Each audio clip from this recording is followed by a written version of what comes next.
Hello! In this video I will show you how to install ChatGPT Widget on Redmi Note 14 Pro. So you have to start by opening your Google Play Store, then click on search bar and type in Wally AI and click search. And now click install. And then you can click open. Then click on this button to skip introduction and click not now. Now you can click open permissions and then select AI assistant.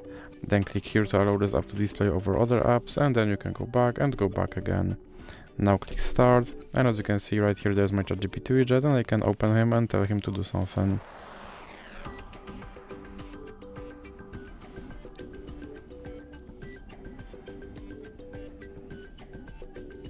And as you can see, he responded. And if you want to remove him from your screen, simply drag him into the X icon in the middle. So that's it for this video. If you liked it, please remember to leave a like and subscribe.